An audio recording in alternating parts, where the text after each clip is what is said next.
ایک ایسا خواب جس میں تاریخ کی بڑی بڑی سلطنتوں کا عروج و زوال بتا دیا گیا۔ یہ خواب کس نے اور کیوں دیکھا تھا، اس کی صحیح تعبیر کیا تھی، اور تعبیر بتانے والے شخص کو شیر کے سامنے کیوں ڈال دیا گیا؟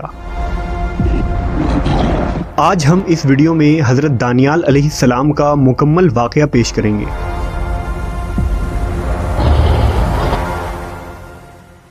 حضرت دانیال علیہ السلام اللہ کے ایک برگزیدہ پیغمبر تھے جو بنی اسرائیل کے زوال کے آخری دور میں پیدا ہوئے۔ آپ 457 قبل مسیح میں بیت المقدس میں پیدا ہوئے تھے۔ دانیال کا لغوی معنی ہے خدا میرا منصف ہے۔ حضرت دانیال کے والدین کے متعلق عہد نامہ قدیم اور جدید دونوں میں کوئی جانکاری موجود نہیں ہے، لیکن بعض محققین نے لکھا کہ آپ یہودا کے نسل سے تھے، جو بنی اسرائیل کا ایک اعلیٰ مرتبے والا خاندان تھا۔ جب دانیال علیہ السلام جوان ہوئے تو یہ بنی اسرائیل کا بدترین زمانہ تھا۔ لوگ بدعمالیوں، ظلم، زناکاری اور طرح طرح کے برائیوں میں مبتلا تھے اور اللہ کے نافرمان ہو چکے تھے، لہذا اللہ کا عذاب بنی اسرائیل پر بخت نصر بادشاہ کی شکل میں قہر بن کر نازل ہوا۔ بادشاہ بخت نصر اس وقت بابل کا ایک ظالم بادشاہ تھا۔ اس نے یہودا ریاست پر حملہ کر دیا اور یہودیوں کے مقدس عبادت خانہ ہیکل سلیمانی کو نیست و نابود کر ڈالا۔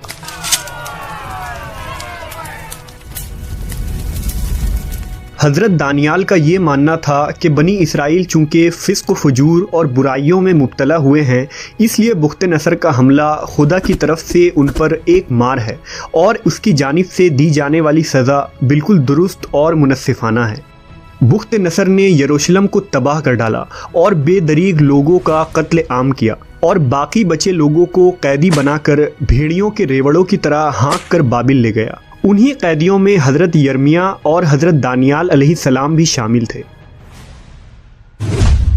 421 قبل مسیح میں بخت نصر نے ایک رات ایک پراسرار خواب دیکھا۔ اس نے خواب میں دیکھا کہ ایک بڑا بت جس کا سر سونے کا تھا اور درمیانی حصہ چاندی کا اور نیچے کا حصہ تانبے کا تھا اور ٹانگیں لوہے کا تھا، اس پر آسمان سے ایک پتھر گرا جس سے وہ پاش پاش ہو گیا اور اس کے اجزاء آپس میں مل گئے۔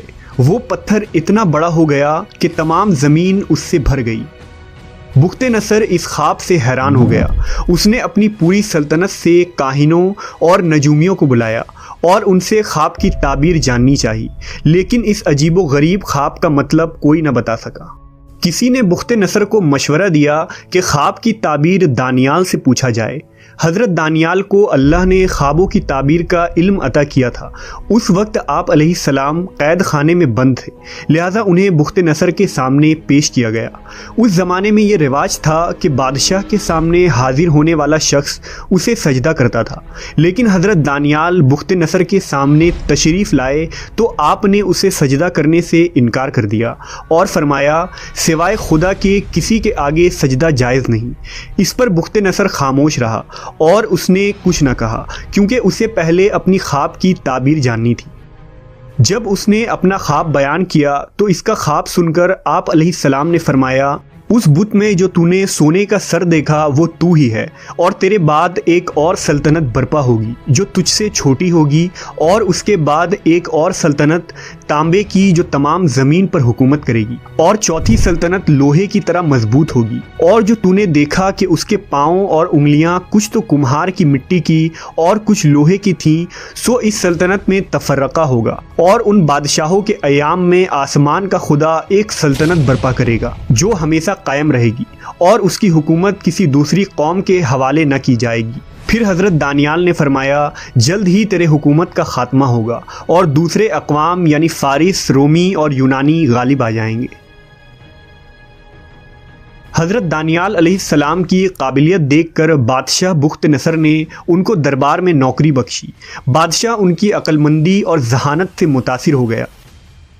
صحیفہ دانیال کے مطابق حضرت دانیال جوان آدمی تھے، خوبصورت اور ہر چیز سیکھنے کی صلاحیت رکھتے تھے۔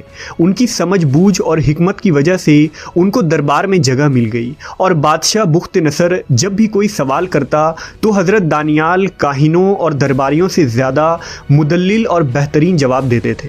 حضرت دانیال نے بابل میں قیام کے دوران کبھی غیر حلال کھانا نہیں کھایا۔ آپ سادہ غذاؤں اور پانی پر گزر بسر کیا کرتے تھے، لیکن اللہ نے ان حلال غذاؤں میں ہی اتنی برکت عطا کی کہ آپ بابلی لوگوں سے زیادہ صحت مند نظر آتے تھے۔ حضرت دانیال ہر وقت اپنے پروردگار کی عبادت میں مشغول رہتے اور روز 3 بار بیت المقدس کے جانب رخ کر کے اپنے خدا کی بزرگی اور بڑائی بیان کرتے تھے۔ 410 قبل مسیح میں بخت نصر کو پھر سے پریشان کر دینے والے خواب روز آنے لگے، لہذا حضرت دانیال نے اس سے فرمایا کہ تیری حکمرانی تب ہی محفوظ رہ سکتی ہے جب تو خداوند کی حکمرانی تسلیم کرے گا۔ حضرت دانیال نے اسے نصیحت کی کہ اس صورت حال سے بچنے کے لیے غریب بندوں پر اپنے خزانوں کا رخ کھول دے، بھوکوں اور محتاجوں کی مدد کر، پھر شاید خداوند تجھ پر اپنا رحم کر دے۔ لہذا بخت نصر نے اس نصیحت پر عمل کیا۔ اس نے غریب بنی اسرائیل کی خوب مدد کی، یہاں تک کہ بنی اسرائیل کا ایک شخص بھی بھوکا اور غریب نہ رہا۔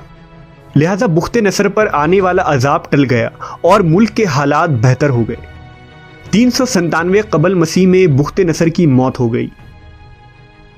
مورخین نے لکھا کہ دانیال علیہ السلام کی مثال حضرت یوسف علیہ السلام کی طرح ہے۔ آپ حضرت یوسف کی طرح ہی قیدی بنا کر دوسرے ملک میں لائے گئے اور دونوں کو ہی خواب کی تعبیر کے علم سے نوازا گیا تھا۔ اگر یوسف علیہ السلام نہ ہوتے تو پورا مصر تباہ ہو جاتا۔ بالکل اسی طرح اگر دانیال علیہ السلام نہ ہوتے تو بابل تباہ ہو چکا ہوتا۔ بخت نصر کے مرنے کے بعد اس کا بیٹا بالشازار بادشاہ بنا۔ یہ انتہائی نالائق اور عیاش بادشاہ تھا۔ دوسرے وزیر جو حضرت دانیال کے بڑے عہدے کی وجہ سے ان سے جلتے تھے، انہوں نے بادشاہ کو حضرت دانیال کے خلاف بھڑکانا شروع کر دیا اور بادشاہ کو بتایا کہ دانیال نہ آپ کو سجدہ کرتا ہے اور نہ ہی وہ بابل کی سلطنت کا خیرخواہ ہے۔ وہ تو یہ کہتا ہے کہ جلد ہی بابل کی سلطنت کا خاتمہ ہو جائے گا اور اس کے خدا کی حکومت قائم ہوگی۔ لہذا بادشاہ نے آپ کو شیروں کے آگے قید خانے میں ڈال دیا۔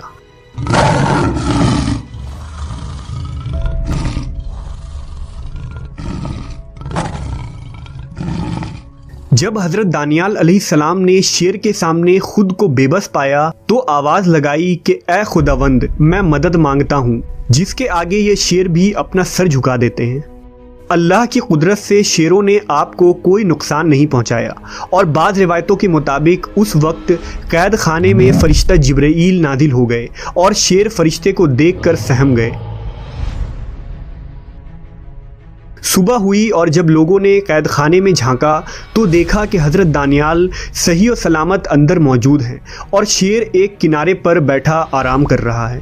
اب لوگ سمجھ گئے کہ آپ ایک نیک اور برگزیدہ شخصیت ہیں، لیکن اب وقت گزر چکا تھا اور خدا کا عذاب قریب تھا۔ بابل پر فارس کا بادشاہ سائرس نے حملہ کر دیا اور بخت نصر خاندان کی حکومت کا خاتمہ ہو گیا۔ اس نے حضرت دانیال کو قید خانے سے آزاد کروایا اور انہیں عزت و احترام کے ساتھ اپنے دربار میں وزیر مقرر کیا۔ یہ عظیم اور خدا ترس بادشاہ، جسے تاریخ میں سائرس اعظم کے نام سے جانا جاتا ہے، قرآن مجید میں ذوالقرنین کے نام سے آپ کا ذکر موجود ہے۔ حضرت دانیال نے خواب کی جو تعبیر بتائی وہ بعد میں پوری ہوئی۔ خواب میں آنے والے اس بت کے سونے کے سر سے مراد پہلی مملکت یعنی بابل کی سلطنت ہے۔ دوسری مملکت چاندی کا سینہ یعنی فارس کی سلطنت تھی، جو کہ بابلی سلطنت کے بعد قائم ہوئی۔ تیسری سلطنت تانبے کی رانے یعنی یونان کی سلطنت تھی، جس نے سکندر یونانی کے بادشاہت کے دور میں سلطنت فارس کو روند ڈالا تھا۔ اور کچھ لوہے اور کچھ مٹی کی ٹانگیں یعنی چوتھی مملکت سلطنت روما یعنی رومن امپائر تھی، جو کہ بعد ازاں 2 حصے میں بٹ گئی، ایک مشرقی سلطنت جس کا پایہ تخت قسطنطنیہ تھا اور دوسری مغربی سلطنت جس کا پایہ تخت اٹلی تھا۔ یہود و نصارہ میں سے کوئی اس پر ذرا بھی شک نہیں کرتے کہ ان چاروں سلطنتوں کے زوال کے بعد ایک سب سے بڑی حکومت قائم ہونی تھی، جو آسمان کے خدا کی حکومت ہوگی اور ان سب سے بڑی، عظیم اور دنیا میں انصاف قائم کرنے والی ہوگی۔ اہل کتاب حضرت عیسیٰ علیہ السلام کے بعد بڑی بے صبری سے اس عظیم خدائی سلطنت کا انتظار کر رہے تھے۔ وہ یقینی طور پر جانتے تھے کہ یہ سلطنت آخری نبی کے ہاتھوں قائم ہوگی، جسے وہ ارکون یعنی امن کا بادشاہ کہتے تھے۔ آخر کار عرب کے سرزمین پر نبی برحق حضرت محمد صلی اللہ علیہ وسلم کی بعثت ہوئی اور خدائی مملکت قائم ہو گئی۔ تمام بت پرست تہذیب اور سلطنتوں کو آپ صلی اللہ علیہ وسلم کے قدموں کے نیچے رون دی گئی اور اسلام زمین میں ہر سمت بڑھتا چلا گیا۔ لیکن اس پانچویں سلطنت کی تفسیر پر اہل کتاب نے اختلاف کیا اور اس کی تعویل کر ڈالی، کیونکہ اسے قائم کرنے والا نبی بنی اسرائیل میں سے نہیں بلکہ بنی اسماعیل میں آ گیا۔ بہرحال حضرت دانیال علیہ السلام کی تعبیر کے مطابق پانچویں عظیم خدائی سلطنت تا قیامت قائم رہے گی، جس کی تجدید امام زمانہ مہدی علیہ السلام کے ہاتھوں قائم ہوگی۔